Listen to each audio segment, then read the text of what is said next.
Just around 10 years ago, the first commercial flight for the Boeing 787, operated by All Nippon Airways, took off from Tokyo Narita Airport on for Hong Kong. Since then, it has been a primary workhorse for airlines, many of whom have used the Dreamliner from the short-range regional flights to some of their longest routes. Today, it offers the latest of technologies and fuel efficiency for airlines. The entry to commercial service for the Dreamliner put the program to some trials and tribulations. To mark 10 years since the Boeing 787 began operating passenger flights, we'll take a look at the history and the progress the aircraft has made to become one of the most prominent aircraft in the global aviation industry today.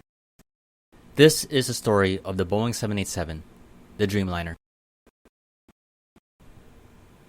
The story of the Boeing 787 began in the 1990s as Boeing contemplated the future of its product line. Around a decade earlier, Boeing unveiled the 757 and the 767, both short to medium-range aircraft, with the difference in configuration and range of the aircraft, with the 767 having a much longer range.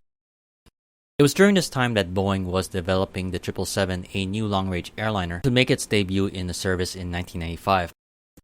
Following the rollout of the 777, Boeing was still deciding the future of the direction of its product line, whether they would go with supersonic aircraft with a proposal for the supercruiser, or to extend the 747, the iconic queen of the skies, which would be called the 747X.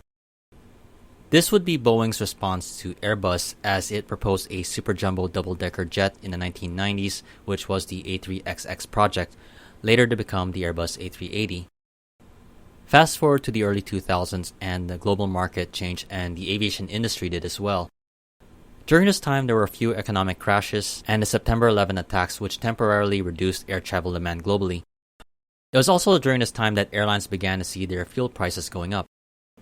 With the changing conditions in the market, Boeing saw the opportunity for a new mid-sized jet that would take on even some of the longest routes.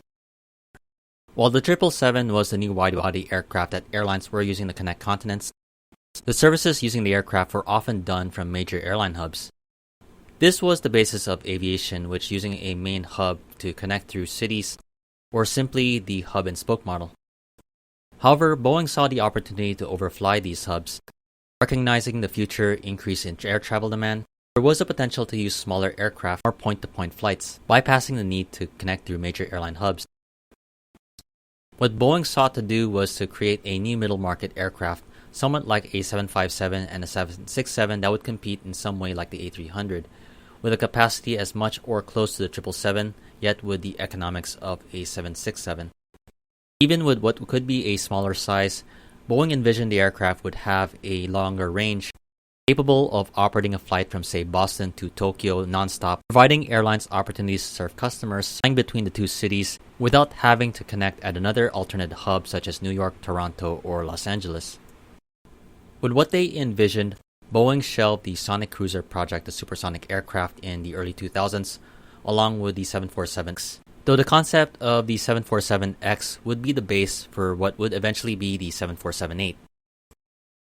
While Airbus would eventually unveil the Airbus A380 Super Jumbo, in 2003, Boeing introduced the aircraft concept, the Boeing 7E7, as part of the steps to start a revamp of the aircraft manufacturer's product line. Contrast to the bigger is better idea that Airbus had with the A380, the 7E7 would accomplish the task of capacity with lower operating costs, providing airlines with fuel efficiency, and building the aircraft with new materials and technology. In terms of specifics, the aircraft would have a seating capacity of up to 300 passengers and have a range of up to 16,000 kilometers with 2 engines. The aircraft would be built with composite materials, which would make the aircraft lighter than the other airliners around that time. The twin jet would be operated by a minimum 2-man crew, which would have a new cockpit with LCDs and a 2 heads-up display system. With the intent to offer the aircraft for long-range flights, Boeing designed the aircraft for a 330-minute ETOPS certification for the initial 2 models, the Dash 8 and the Dash 9. This was a big play for the future of Boeing, though this was based on the input that the aircraft manufacturing company got from airlines. Airlines weren't really looking for anything supersonic. When it was first announced, then Senior Vice President of the 787 program, Mike Baer, said, quote, airlines have expressed a desire for an airplane that optimizes efficiency rather than speed at this time, adding that though the new airplane will also be as fast as today's fastest airplanes, efficiency is what they need. With the initial buzz, the airliner's E was mentioned for efficiency or environmental friendly, though later the aircraft would become the 787. A later naming competition would give the name of the airplane, the Dreamliner. As Boeing announced the project to the world, the aircraft gained its first customer, Japan's All Nippon Airways. With an order for 50 of the jets, ANA would be the launch customer of the aircraft. In the early development, Boeing's timeline would have the aircraft enter service by the year 2008. Prior to 2008, the production of the aircraft would start in 2006, followed by the first flight in 2007. For the aircraft development process, the manufacturing would be a global effort with productions and supplies from around the world, with final assembly at the Boeing Everett, Washington plant. Parts would be supplied by suppliers from Japan, South Korea, Italy, and the United Kingdom, among other countries, and to bring in the parts to the final assembly, Boeing modified a 747 to carry the large parts of the aircraft. That aircraft would later become known as the Dreamlifter. A few years after the initial announcement of the project, the first 787 rolled out of the assembly plant in 2007. Immediately, airlines saw the value of the aircraft for their airlines, and in what Boeing called its most successful launch of an aircraft, 42 airlines placed a total of 677 orders for the Dreamliner. Then, following the buzz of the rollout, the Dreamliner development would soon become a nightmare for Boeing. For a 2-year period after the initial rollout in 2007, Boeing would face a series of delays with the 787 project. The project had problems ranging from the software, wiring, and supplier shortages, leading to the departure of the then 787 program chief. Then in 2008, Boeing experienced a union strike which also further delayed the aircraft development. Following a period of delays and mounting frustration of 2 years, the first flight of the 787 took place in 2009. That first flight would take off from Payne Field in Everett, Washington, and arriving at Boeing Field, though this would not be the end of the 787 program's problems. Around this time, Boeing also made plans to speed up the production with a second production line of the 787 at Charleston, South Carolina, and this was to dismay of some of the Boeing Machinists Union. They would eventually mount a legal challenge to this plan. Meanwhile, the production of the aircraft would continue to see more setbacks, as there was a series of testing incidents, including an engine blowout of a Rolls-Royce Trent 1000 engine, which pushed back the delivery of ANA's first 787 delivery. Then, following a cabin fire, Boeing had to make some electrical and system updates to the aircraft. As the aircraft project was delayed, there was even more mounting frustrations with some airlines seeking compensation for delays of the aircraft. One could say this was a turbulent time for those involved, especially for the developers and the engineers of the project, though the fruits of their labors would mount for the eventual entry of service for the aircraft, as delayed as it was. Fast forward 4 years after the initial rollout of the 787, the skies were beginning to clear more for the 787 project. Boeing, along with ANA, would begin test flights with the 787 in Japan around July of 2011, and the aircraft would eventually also go into global route testing.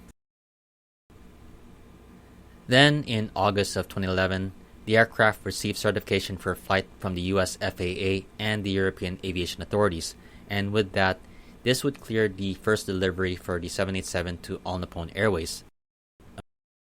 Through thick and thin, Boeing and the 787 project and those involved persevered and were able to deliver the aircraft to the customer.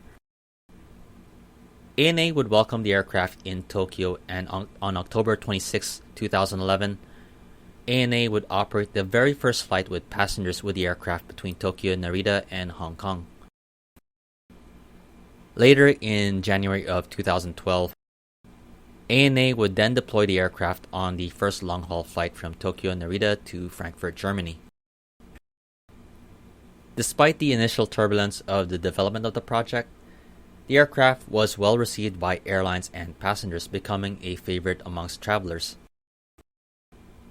Airlines noted the reduced fuel burn of the aircraft compared to the aircraft such as the 767s that they had. Fulfilling the value proposition of the 787, airlines such as ANA United and Japan Airlines would use the aircraft on new long-haul routes that were opening that previously were never served. However, more than a year on, the aircraft would experience some more delays and another nightmare would ensue. Following a battery fire on a Japan Airlines 787 in the early 2013, all Boeing 787s were grounded for 3 months starting in January of 2013. This would result in safety updates before the aircraft was allowed to resume flights again. Though the aircraft development experienced problems and there are still lingering issues and challenges that the aircraft currently faces today, in the 10 years since the first passenger flight on the 787, we have seen the Dreamliner transform aviation as we know it, especially in long-haul travel. While the Boeing 777 offers some of the biggest capacity in the Boeing product line, many airlines around the world have used the 787 as the primary long-haul aircraft for their fleet, along with regional services. Over the years, it has enabled airlines to open up new city pairs that were previously never served in the past, with city pairs such as Delhi to Toronto, Tokyo Boston, Perth London, Tokyo to Mexico City, Sydney Houston, and Dallas Munich. During the COVID-19 pandemic, it has even more become a primary operated aircraft due in part to the fuel efficiency, having just enough capacity and range, allowing airlines to ground or retire some of their much bigger aircraft. As of 2011, there have been over 1,000 deliveries of the Dreamliners, and among the prominent operators of the aircraft include Japan's All Nippon Airways with 61, followed by Japan Airlines with 42. Then we have other major operators such as American Airlines and United Airlines, and there are 3 variants of the aircraft. The Dash 10 variant operates with a bigger capacity of 336 seats, while the Dash 9 operates with the biggest range. The list of airlines operating the 787s are amongst the who's who of aviation, as most of the major airlines around the world have them in their fleets. Along with being part of major airlines' fleets, it has also been instrumental for startup and budget airlines such as Norwegian Scoot, Zip Air Tokyo, and Bamboo Airways. Even now, with the challenges that the aviation industry is facing, the 787 will still join new airlines' fleets with the likes of Air Premia in South Korea and also Emirates, which also has some orders for the 787-10s, part of a swap with the currently delayed project, the 777X. The Boeing 787 Dreamliner was the aircraft manufacturing company's big bet for the future of aviation in the 2000s, compared to Airbus's bigger is better Airbus A380, and while the A380 is also a favorite, the skies appear to be dominated more by the 787s. This would lead to Airbus developing and producing the Airbus A350, with the A350 offering a longer range and capacity. Thanks to the 787, there are now longer range routes going point to point, eliminating the need of stops between cities. This is a trend that Boeing and Airbus has also been working on for even the smaller aircraft, updating the 737 with the 737 MAX and Airbus with the A321, along with the XLR variant, which is expected to be released in the future.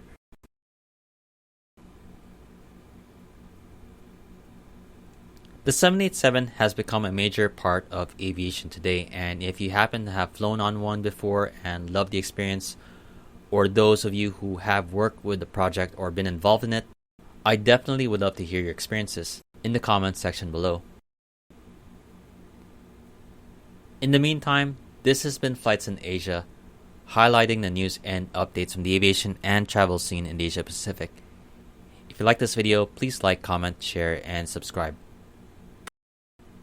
Thank you for watching and have a great day.